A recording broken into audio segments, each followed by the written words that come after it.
one lottery ticket makes a big difference for our state students. And when I say big, I mean bigger than jackpot big. Since 2002, South Carolina students have benefited from more than $6 billion in lottery-funded scholarships and grants, including the Life, Hope, and Palmetto Fellow Scholarships. With every lottery play, you're supporting our students, and that adds up in a big way. That's why education is our middle name. Learn more at sceducationlottery.com/betteryou.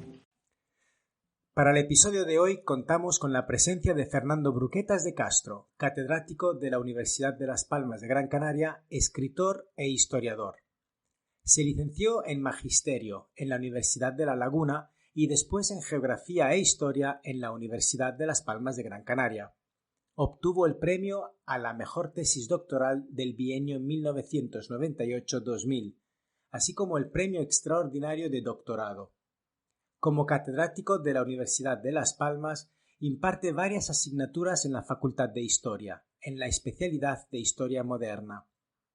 Como escritor, ha colaborado en los periódicos Canarias 7, La Provincia, El Mundo, La Gaceta de Canarias y ABC, y ha escrito una docena de libros sobre la historia moderna de Canarias y otra media docena sobre la historia LGTB. Quizás sus obras más conocidas sean Outing en España, Los españoles salen del armario y Reyes que amaron como reinas, de Julio César al Duque de Windsor, obra que leí con mucho interés y que recomiendo a nuestros oyentes por ser entretenida, edificante e instructiva a la vez. No quiero dejar de mencionar que además Fernando Bruquetas de Castro ha sido profesor visitante en la Universidad Rusa de Amistad de los Pueblos de Moscú, en la Universidad de Coimbra en Portugal, en la Universidad Estatal Mechnikov de Odessa en Ucrania y de la Universidad de La Habana en Cuba. Bruquetas es miembro de la Academia Apolo Délfico, del Instituto de Estudios Canarios Rey Fernando Guararteme, así como de la Fundación Española de Historia Moderna y de la AGLP, Asociación Generaciones de la Paz, con sede en El Aaiún. Ahí es nada.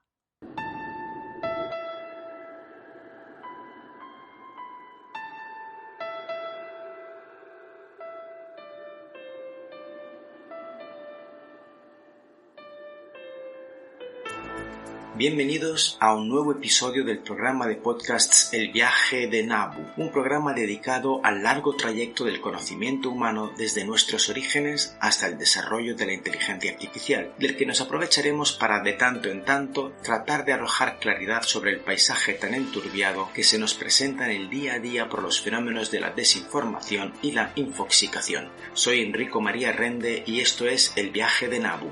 Comencemos. Bueno, Fernando, para los que no son tan expertos en historia, ¿cómo definirías tú el momento en el que, desde el punto de vista de los historiadores europeos, da comienzo lo que se llama historia moderna? ¿Qué dos eventos o qué eventos son los que dan comienzo y por qué se escogieron esos eventos? Pienso que fundamentalmente es el descubrimiento de América, porque eso es lo que va a cambiar toda la perspectiva del mundo. Los historiadores suelen dar como fecha la caída de Constantinopla, 1453, pero yo pienso que fue mucho más determinante lo que significó el descubrimiento de un nuevo continente, de unas nuevas tierras, una nueva gente en el mundo, nuevas creencias, y que eso hizo tambalear todo lo que era la mentalidad del hombre europeo occidental. En general, no solamente de los intelectuales, que es verdad que los intelectuales son los primeros que hacen el planteamiento, ¿no? Sí, porque es lo que diríamos hoy en día rompió esquemas, ¿no? Efectivamente, esto es lo que hace que después pues aparezca un personaje como Lutero, ¿no? En que diga, claro, yo puedo cuestionar todo, porque ya ahora todo es cuestionable, porque si la propia escritura es cuestionable, que no daba conocimiento de que existían otros seres que habitaban la tierra, pues entonces todo lo podemos cuestionar. Claro, también los creyentes, ¿no? En los monasterios se empezó a trabajar en por qué eso era posible, ¿no? Y entonces surgen tantas vertientes y nuevas ideas sobre la propia religión, etcétera. Y a raíz de esto surge el humanismo.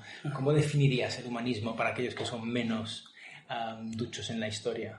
Es que el humanismo es una de las corrientes intelectuales más interesantes que hay también en la historia moderna. Es uno de los elementos que caracterizan el paso de la Edad Media a la Edad Moderna.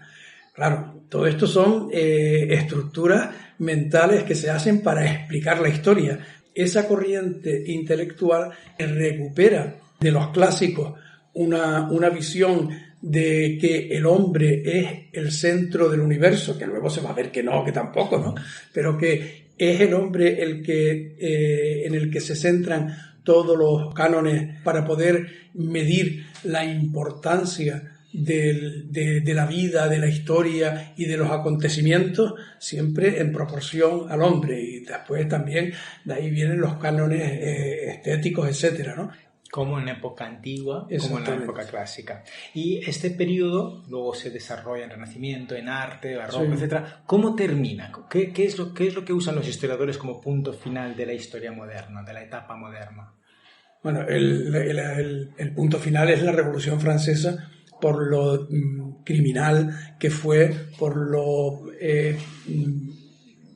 el concepto de revolución como algo que se opone a la evolución histórica, la rotura, el romper con un proceso histórico que era la Edad Moderna, y esa guillotina que se hace no solamente de los cuellos de los inocentes que hace la Revolución Francesa, sino también de todas las ideas que trae la Ilustración y que se quieren imponer por la fuerza. Como diciendo, esto es lo que hay que creer ahora. Y entonces se crea una nueva religión, se crean unos nuevos parámetros y conceptos que se obligan, de obligado cumplimiento por todo el mundo. Y claro, eso es lo que en el concepto de lo que es la evolución histórica rompe tanto que a partir de ahí se empieza a hablar de la contemporaneidad. En 1789 marca un fin de una dinastía monárquica, que luego seguirá más adelante. O sea, es un poco ¿lo llamarías un paripé o...? No, claro, es un verdadero paripé porque, vamos a ver, no sé, aunque se mata a los inocentes con la guillotina, piensa que lo que sucede inmediatamente después, aparte del terror, ¿no?, es el directorio de Napoleón. Y Napoleón se convierte en emperador, que no sé qué será peor, si tener un rey Borbón o tener un emperador napoleónico, ¿no?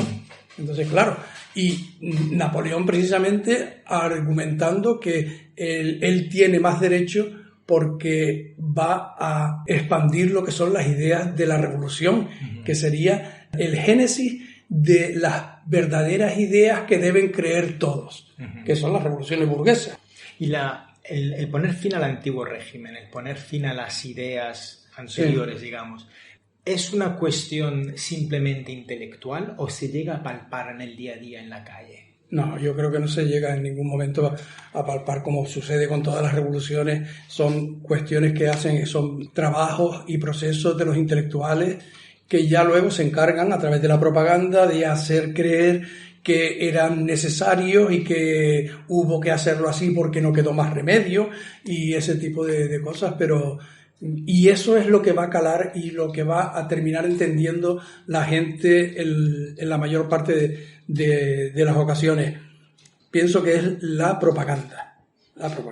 Término muy interesante porque así aprovecho para hilarlo con otro fenómeno muy importante y ahora está muy de moda debido a la catedrática María Elvira Roca Barea, ¿no? La propaganda anti-española, que ella la ha definido como imperiofobia, ¿no? Y la leyenda negra, que es una realidad. Háblanos un poco de esto, de la leyenda negra y la propaganda de los, creo, alemanes y británicos, ¿no? Contra España. Bueno, más que de los alemanes, yo creo que fue de los británicos, de los franceses también en parte, de los intelectuales y luego los holandeses, obviamente, sin la importancia del príncipe de Orange y su necesidad de quererse desgajar de la corona española, pues tampoco hubiese habido tanta leyenda negra.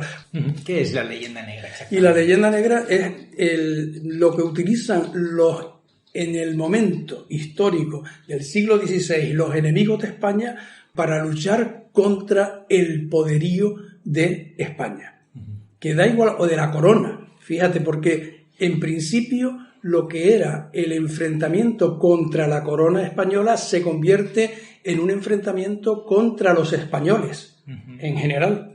Entonces, de ahí surge la leyenda negra. Todos los españoles son malos, abusadores, conquistadores, van a hacer todo por las malas, por la fuerza, ¿no? Y ahí se mezclan muchos sentimientos y muchos procesos históricos, como son la fobia al que manda, al que tiene el poder. Eso se vio también con el Imperio Romano y se vio después con España, que fue el imperio más importante después de Roma en Europa, aunque superó al Imperio Romano, obviamente, y luego lo veremos hasta en la actualidad como hay una especie de fobia, aunque no hagan nada, por los poderosos. Uh-huh. Ya pueden ser los poderosos chinos, pueden ser rusos, pueden ser americanos, yanquis. Uh-huh.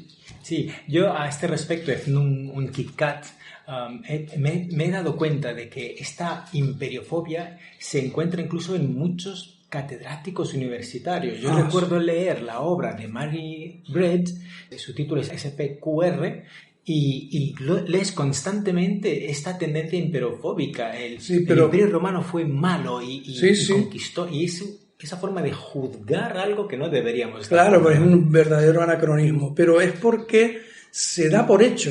Lo increíble es que se da por hecho que la leyenda negra es cierta. Ajá. Y de que los que imperan son los malos. Uh-huh.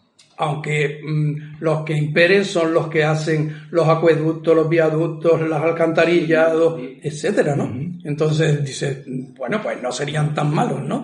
Y los que ponen el idioma en latín para que todos nos entendamos y que sirve como idioma franco en todo el mundo hasta el siglo XIX, casi. Hay una parodia buenísima de los Monty Python, ¿no? Que nos han dado los romanos. ¿Qué tienen los romanos? ¿Qué han hecho los romanos por Exacto. Efectivamente. Muy bueno. Bueno, entonces, viendo ya que la leyenda negra es una campaña propagandística de nuestros enemigos y que se encargaba de difundir estos bulos sobre cómo son los españoles, ahora está teniendo mucho efecto en Sudamérica, sobre todo en países como México y Colombia, tiene mucho arraigo, mucha fuerza. ¿Qué podríamos decir, qué notas podríamos dar como datos concretos que puedan demostrar que no hay nada de esto de leyenda negra? Bueno, hay los elementos importantísimos, por ejemplo, con respecto a América o Filipinas, ver las catedrales. Aunque en Filipinas en concreto los norteamericanos, cuando las ocuparon, pues aprovecharon la Segunda Guerra Mundial para bombardear todo lo que era el centro histórico de Manila, por ejemplo, y todos los sitios, y quedó la iglesia, la catedral fue lo único que quedó, que se salvó, pero casi todos los edificios históricos cayeron en ese momento. Pero no sé si intencionadamente o no, porque a lo mejor los japoneses estaban escondidos ahí, no lo sé. Pero en todo lo que es el continente americano, solamente hay que ver pues las universidades creadas desde 1520, 1530, que siguen en pie, las catedrales, las calzadas, las vías de comunicación, las carreteras, todo, o sea, las ciudades que se fundan y que siguen creciendo en la actualidad. O sea, todo eso, si se miran el idioma, en qué idioma se entienden y pretenden luchar contra los españoles en español. Entonces son cosas que no... Son los que defienden la leyenda negra, son muy incoherentes. Muy incoherentes. Y entonces simplemente tienen que hacer un ejercicio de observación en el día a día, claro, sobre el mestizaje, qué cultura propuso, y no solo propone, sino que realiza el mestizaje de la manera tan efectiva como lo hacen los hispanos. Sí, no tiene ningún inconveniente en mezclarse unos con otros. Absolutamente. Incluso tengo entendido que muchos españoles de la época de los conquistadores, se dedicaron al estudio de las lenguas nativas. Sí, claro, sobre todo los curas. O sea, los jesuitas son los primeros que hacen la gramática náhuatl. O sea, que eso demuestra que no iban con una perspectiva de exterminio. Claro que no. Sino que querían conocerlos. En cuanto llegan, ven que hablan otro idioma, estudian ese idioma, realizan su gramática antes de que los alemanes hicieran su propia gramática y que los ingleses hicieran su primer libro de gramática. se realizan las gramáticas de todas las lenguas americanas por parte de los jesuitas. Y es para entenderlos. Bueno, igual que aquí son los franciscanos los que hacen el primer catecismo canario, que desgraciadamente se perdió, pero que estaba hecho con las palabras y con figuras para poder catequizar a la gente. Con la lengua autóctona. Con la lengua nativa, claro. Qué maravilla. ¿Qué es lo que le pasa entonces, en resumidas cuentas, a España? Le habrán hecho esta pregunta 1000 veces. ¿Qué le pasa a España entonces? No, es que tuvo enemigos muy fuertes y muy potentes y que supieron utilizar, o sea, a los españoles no les importaba la propaganda en contra, porque era tan evidente que lo que hacían estaba bien, que da igual, ladran, luego cabalgamos. Entonces, da lo mismo, que digan lo que digan, porque nuestras obras, por las obras los conoceréis, y las obras eran tan positivas, efectistas y tan bien realizadas, que decían, con las obras que estamos haciendo se les tapa la boca a cualquier crítico. No obstante, la propaganda ganó el relato de la leyenda negra durante muchísimos siglos. Bueno, siglos no, pero muchos años sí. Eso es lo que hicieron los españoles. ¿Qué fue lo que hicieron los españoles? No hacer caso a el daño que le podía hacer la leyenda negra. Has dicho no muchos siglos, porque tú dirías que hoy en día está muerta.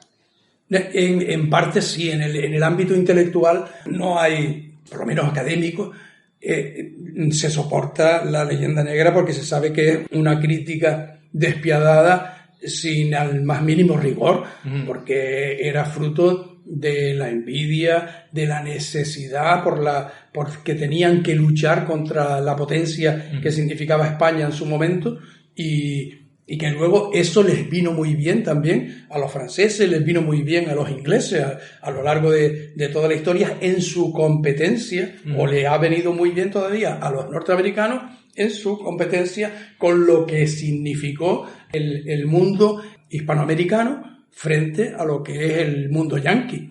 Entonces les interesa a los anglosajones y les sigue interesando a algunos sectores, pero no en la academia, ¿no? Como sabes, este programa está destinado a divulgar el conocimiento histórico y sobre todo con el objetivo de luchar contra bulos y desinformación. Entonces, estamos viendo en las redes, abunda muchísimo todavía el mensaje de la leyenda negra, abunda muchísimo. ¿Quién dirías tú que está detrás de la intención de mandar todavía mensajes contra? O sea, ¿qué se puede ganar? Yo soy mexicano, ¿qué puedo ganar lanzando mensajes? Yo pues pienso que el mundo hispanoamericano tiene tan gran potencial que hay que luchar contra él. Por si acaso. Antes de que suceda. O sea, creo que ese es el motivo de por qué está vigente y por qué los servicios secretos y de muchos países, ¿no? Les interesa socavar lo que es la integridad y de que la gente se sienta identificada como hispanos. Entiendo. ¿Por qué se inventan los latinos? Es para que no sean hispanos. Claro. Porque lo fuerte es ser hispano. Lo latino se diluye. Aquí todo el mundo vale, ¿no? Entra cualquiera, porque somos todos latinos. No. O sea, y lo hispano sí que tiene una particularidad. Lo hispano es la civilización, es el mestizaje, es la idea del hombre por encima de lo que son las ideas que hacen de una nación. Es una idea supranacional. Eso es el peligro de lo hispano. Claro. Entonces a otras potencias, digamos, por ejemplo, estadounidense o potencia británica, no interesa. Con lo cual, ir lanzando estas semillas en la población hispana, pues viene muy bien. Claro. Divide y vencerás, ¿no? Exactamente. Efectivamente. Pasemos al siguiente capítulo importante de la historia moderna, a mi entender, que es la Ilustración. Antes me ha parecido en tu tono ciertas connotaciones denostándola un poco. Yo es que soy un gran admirador de la Ilustración. Hombre, la Ilustración es que es el momento más ilustre, valga la redundancia, del pensamiento. El pensamiento racional. Cuando se pone el pensamiento racional por encima de las ideas de la fe. Entonces, si se concuerda, por ejemplo, se llega a decir que si la fe concuerda con la razón, entonces sí hay que creer, pero porque concuerda con la razón. No, pero bueno, hoy el pensamiento ya va también por otros caminos en cuanto a lo que es la filosofía, y se habla incluso hasta de lo que son simplemente el sentimiento, que está por encima de la razón, de la fe y de todo, es por el sentimiento. Bueno, son cosas diferentes, ¿no? No, yo no denosto la ilustración, pero sí es verdad que en su momento he dicho que tiene luces y sombras, sí, ¿no? La ilustración ilumina porque hay sombras. Pues buscando dentro de la introspección del hombre, que si el hombre es bueno por naturaleza, que es una idea cumbre de la ilustración, pues entonces todos somos hermanos, pero bueno, no deja de recoger lo que es un pensamiento cristiano, y que ahí sí que soy más crítico cuando quiere deshacerse de ese origen cristiano y que pretende ser laico.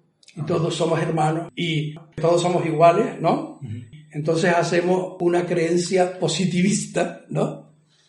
Y ahí, en ese sentido, la ilustración, que es la creencia laica, yo creo que no, que es donde falla y donde tiene sus mayores defectos. Porque después los hermanos no son todos, sino son solo aquellos que se ponen el mandil.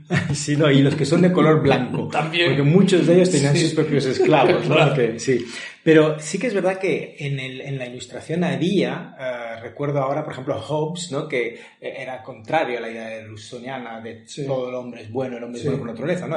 El hombre es un lobo para el hombre. Homo hominis lupus. Exacto. Eso quiere decir que en la ilustración también había luces que apuntaban hacia no, cuidado, ¿no? Sí. En la ilustración nace el capitalismo, en la ilustración nace la ciencia. Bueno, el capitalismo es anterior, el capitalismo es por el descubrimiento de América, por la primera globalización, por el comercio, son los genoveses los que inventan el capitalismo. La banca, ¿no? La banca, pero todo el proceso capitalista se genera en Génova y Venecia. No, yo me refería entonces a la filosofía del capitalismo, digamos, la teorización del capitalismo, ¿no? Con Will Smith y todo eso. Claro. Y la ciencia, ¿no? Tenemos a Galileo, Copérnico, Leonardo da Vinci, que es una cosa ahí un poco a medias entre científico y artista. Toda esta ingeniosidad, intelectualidad, ilustración o no, que se parece acumular en el periodo de la historia moderna. ¿Por qué? ¿Qué le pasa a la historia moderna para que haya tanta...? Bueno, porque hay una imprenta y gracias a la imprenta nos enteramos de todo eso, porque durante la Edad Media no hay imprenta, las copias se hacen a mano, y estoy seguro, además, de que hubo o tuvo que haber intelectuales de la talla de Leonardo. A lo mejor no tanto, pero se les tenían que parecer, y tuvo que haberlos en todas partes del mundo, pero no trascienden porque no hubo esa imprenta que lo llevó el conocimiento a casi todos los hogares. Es lo que hace en un momento dado, como fue eso. ¿Por qué surgen tantas cabezas pensantes y tan maravillosas y tantos Erasmus y tanto Leonardo? Y pues eso surgen porque hay una imprenta. Gutenberg sería el nexo común que hace que haya tanto desarrollo intelectual. Exactamente. Y que eso se propaga por todo Europa. Exactamente. Entonces parece que es el momento cumbre de la historia. Pero es que, claro, antes no lo había. Entonces, y además se produce también una cosa, y es que el libro se convierte en un vehículo de información en general para dar conocimientos, mientras que antes, cuando se tenían conocimientos, lo que se hacía era ocultarlos. Se ocultan porque se convierten en secretos de Estado. Y si no son secretos de Estado, son secretos personales, porque si uno habla de más, corre el peligro de exponerse. Y si te expones, te pueden cortar la cabeza, puedes perder la vida. La diferencia entre el alquimista medieval y el químico de la época moderna. Efectivamente. El químico que extiende sus conocimientos, los comparte, y el alquimista que lo pasa solo a su discípulo más... Exactamente. Y eso sucede porque son los reyes los que abanderan los cambios. Son los que proponen que se pasen a escritos, que se pasen a libros, que se haga divulgación de todas esas ideas.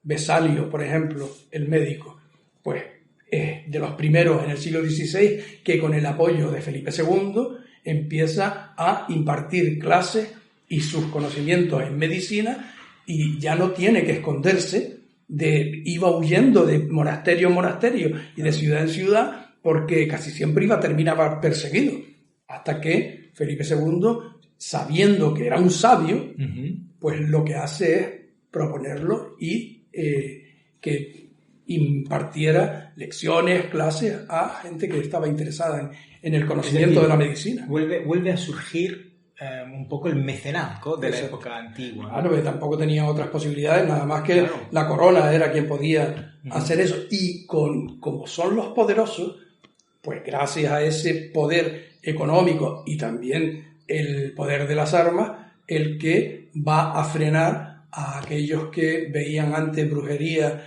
y magia. Hacen de protectores. Exactamente. Entonces entiendo que todo esto, el Gutenberg, es decir, la imprenta, el hecho de que vuelvan a hacer el concepto de mecenazgo, los reyes, los poderosos protegen, la información empieza a circular y es de ahí donde deriva el concepto, la idea de crear una enciclopedia, ¿no? El enciclopedismo. Claro, ahí está la ilustración, lo mejor de la ilustración, la enciclopedia, sin duda, ¿no? Y hablando de libros, eres además de catedrático, eres escritor. Yo le recomiendo a nuestro público la obra Reyes que amaron como reinas. Es una auténtica maravilla, no solo por lo que cuentas, cómo lo cuentas. Es una maravilla tu narrativa, es muchas gracias. Page turning, se lee con mucha facilidad y es además muy ilustrativa, muy instructiva. Entonces eres un experto en la historia LGTB. Sí.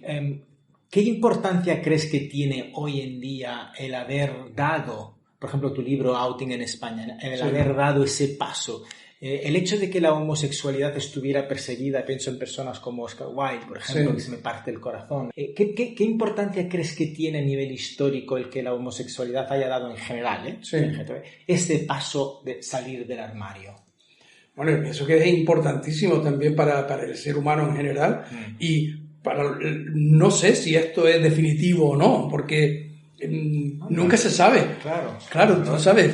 En la historia hay casos en los que se han dado pasos atrás. De pronto damos un salto hacia adelante y de pronto volvemos y nos quedamos de rodillas durante siglos. Así que no se sabe si esto es un avance o se va a quedar en nada. Yo espero que no, que sea un avance para que la gente vea que simplemente, por lo menos como con los ojos que yo lo veo, es que es la homosexualidad es una parte de la sexualidad, nada más, y sin problemas de ningún tipo. O sea que uno se la puede plantear o no se la puede plantear, ni siquiera creo que tenga que ser cuestión de planteamientos personales, sino de realización y punto. Entonces, no creo que tenga ni la más mínima trascendencia. La heterosexualidad sí tiene trascendencia, porque los hijos son la trascendencia. La descendencia es la trascendencia de la heterosexualidad. Pero la homosexualidad es una cosa que en lo máximo que se puede quedar es en un acto de media hora, de una hora entre dos personas en la intimidad y ya está. Lo digo porque está teniendo muchísima repercusión mediática esto de salir del armario, esto del LGTB, teniendo tantísima repercusión mediática que los apasionados por la historia, imagino que los historiadores lo estaréis valorando, y la pregunta me surge, lógicamente, en comparativas. Es decir, ¿cómo se compara esta enorme trascendencia que está teniendo el tema en sí con la homosexualidad como se viviría en la época moderna? No creo que por lo que en el mundo occidental se haya visto como que la homosexualidad pues no tiene ninguna mayor problema de legalizarse, incluso de promocionarse y de darle mucha propaganda, no creo que tenga mayor trascendencia, ¿no?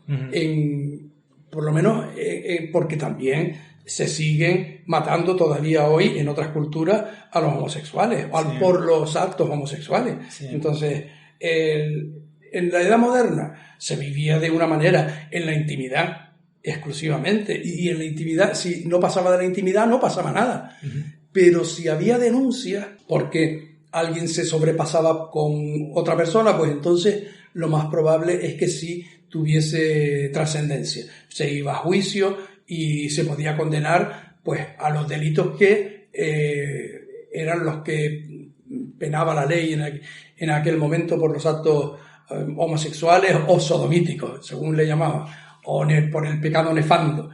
Entonces, ¿y se sabe de muchos casos ante tribunales? No, son muy pocos. Están sobredimensionados. Incluso hasta en España la ley de vagos y maleantes, que todo el mundo la identifica que con el franquismo contra los homosexuales, pues resulta que los homosexuales fueron los menos que fueron castigados por la ley o juzgados por la ley de vagos y maleantes. Precisamente un compañero de la universidad, Aarón Suárez Santana, acaba de terminar su tesis doctoral y él llega a la conclusión de que lo que se castigaba no era ni al que difería en la sexualidad ni al que difería por otros asuntos, sino a los pobres. Es a los que se castigaba. Y dentro de los pobres, no a cualquier pobre, sino a los pobres que podían ser conflictivos. Eso es lo que se castigaba con la ley de vagos y maleantes. Pero con respecto a la ley en la Edad Moderna, pues existían las partidas de Alfonso X el Sabio y por ahí se regía la legislación española, por lo menos en el Reino de Castilla, y la nueva recopilación. Pero el Felipe II, por ejemplo, introduce una variante, y es que en los juicios por delaciones sobre la sodomía, a alguien que se le acusaba de sodomita, decía Felipe II que no bastaba con 2 testigos, sino que tenían que ser 3 los testigos. Entonces, está diciendo indirectamente que no vamos a poder juzgar a nadie por sodomita. Claro. Y me parece que durante todo el reinado de Felipe II, no estoy muy seguro, pero creo que fueron 3 o 4 personas que fueron condenadas por sodomía. Vamos a ver, que fueron declaradas sodomitas y el castigo que se les puso fue el destierro. Claro. O sea, ¿qué dices tú? Pero bueno, y eso en la época de Felipe II, donde suponía que la Inquisición, pero claro, la Inquisición en Castilla no tenía competencia en los delitos de homosexuales o sodomitas. Sí. En la Corona de Aragón, sí. Esto me recuerda a la Edad Media y a la Edad Antigua, en la que la homosexualidad se veía, era patente en muchísimas personas, incluso, bueno, tu libro lo manifiesta, ¿no? Reyes, que algunos lo llevaban un poco ocultos, otros no tenían ningún inconveniente. Y era más bien un motivo de burla, de chanza, mira que es un poco afeminado o es un afeminado, que realmente una preocupación seria, como ya se empieza a vivir en la época victoriana, digamos. Ahí sí que se convierte en algo que dices tú, madre mía, parece que les da miedo, ¿no? Vamos a ver, si es amanerado, pues lo que más provoca es hilaridad. Mira la pluma que tiene, y ya está. Sí. Es la pluma que tiene. Ahora, si el homosexual no tiene pluma, no es amanerado y simplemente practica su homosexualidad en la intimidad, pues nadie se entera.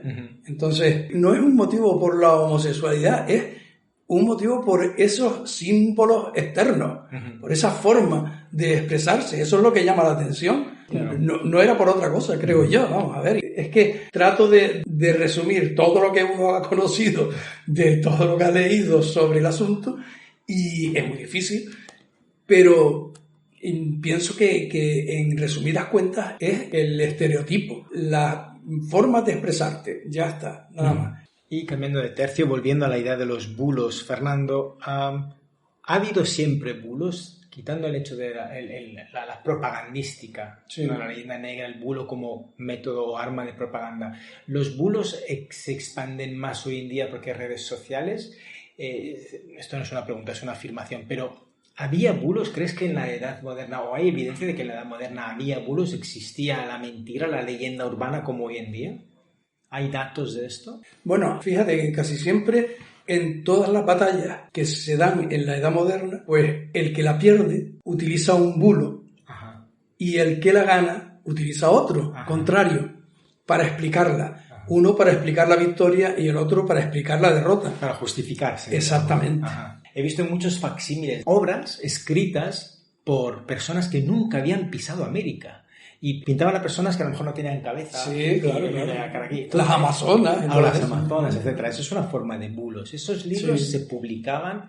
¿Y quién crees que era el lector de ese tipo de libros? Probablemente estaban destinados a esa gente que reunía a los más ingenuos en esas charlas colectivas en las que se les leía esos libros de ficción y que parecían que eran reales. Sí.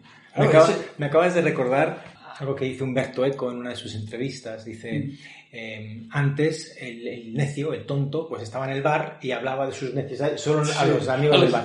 Hoy en día el necio tiene una herramienta como la red social y le habla a millones de personas, ¿no? Pues es un poco lo que ocurría, supongo. Sí.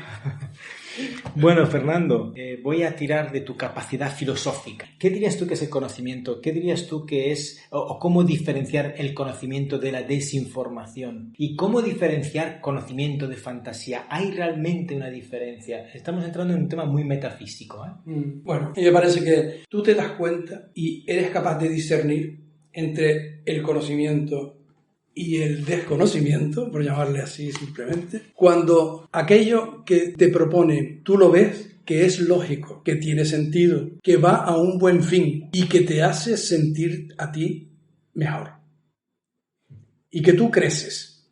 Eso es conocimiento, creo. No sé si te lo digo bien. Porque lo demás puede ser un entretenimiento, puede ser bulo, puede ser fantasía. Para no meternos en cosas de decir que esto es malo, tal, no sé qué. Sí. No, es que puede ser simplemente una fantasía. Pues la fantasía puede ser un entretenimiento en un momento dado, que puede estar bien, ¿no? Pero que tú sabes que lo que te enriquece espiritualmente, ese es el verdadero conocimiento. Y el verdadero conocimiento se adquiere utilizando el sentido común, la reflexión, pero el sentido común, sin más. ¿Estáis haciendo el trabajo adecuado, los intelectuales, los académicos, los catedráticos, los profesores, en la divulgación del conocimiento? Antes hablabas de Gutenberg. Permíteme volver atrás y así resumir un poco la pregunta. Chinmino, en Historia Antigua, es un gran egiptólogo, habla de la democratización del conocimiento en la época del Egipto Antiguo. Gutenberg, por lo que acabas de comentarnos antes, es la democratización del conocimiento a través de los libros. Sí. ¿Crees que los catedráticos, científicos, intelectuales, eruditos, estáis haciendo el trabajo correcto? ¿Estáis democratizando el conocimiento o estáis un poco encerrados en vuestra burbuja de conocimiento? Sí, claro, no. El mundo académico es otro mundo. Es una burbuja. La burbuja académica, si quieres hacer carrera dentro de lo que es la academia, te tienes que someter a las reglas de la academia. Y las reglas de la academia no están por la labor de la divulgación del conocimiento. No están por la democratización del conocimiento, sino por la excelencia del trabajo personal, de la investigación. Claro, un concepto de excelencia que es el más exquisito, el más erudito, pero no el más divulgativo.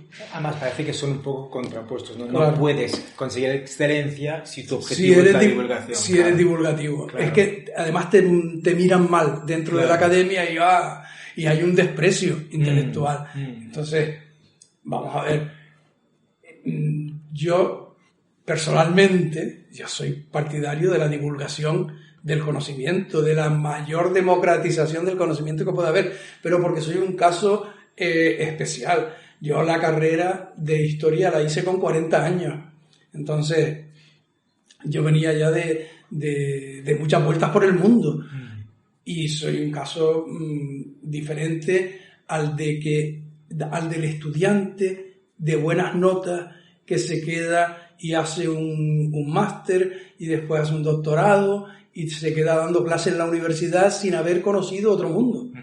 Entonces, eso es diferente porque si solo conoces y haces tu carrera académica, estás dentro de lo que es la burbuja académica y no conoces nada más. Pero en mi caso no fue ese. Entonces, por eso yo salgo un poco de esas... No me importa la crítica, me da igual que me digan lo que quieran. Cuando escribo outing en España, yo publiqué outing en España y el mismo año publiqué mi tesis doctoral.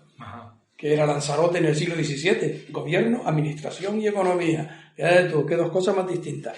Pero tesis doctoral que, por cierto, ganó el premio a la mejor tesis doctoral del bienio. Exactamente, en 98-2000, exactamente. Con lo cual, enhorabuena, muy pasada, pero enhorabuena. Vamos, que estoy ante una inminencia. Muchas gracias. Claro. No, pero ¿qué es eso? O sea, tú haces una cosa y yo me divertí mucho escribiendo también lo del libro del outing. Y lo pasé también porque el libro tenía muchas... Recibió críticas duras. Sí. Fernando, muchísimas gracias. Nada, gracias a ti. Espero que podamos volver a entrevistarnos para otro programa de El viaje de Nabu. Cuando tú quieras. Gracias. Espero que te haya gustado este podcast. Si te gusta el contenido del programa, te pido que te suscribas. Al suscribirte, ya sabes, no solo recibirás notificaciones cada vez que publique un nuevo episodio, sino que también podrás acceder a contenido exclusivo. Además, si quieres apoyar este trabajo y hacer que siga creciendo, considera unirte a nuestro Patreon. Con tu apoyo podré mejorar la calidad del podcast, traer a invitados cada vez más especiales y hacer que el viaje de Nabu llegue cada vez más lejos. Suscríbete y únete a la comunidad de Nabu hoy mismo. Gracias por ser parte de esta aventura.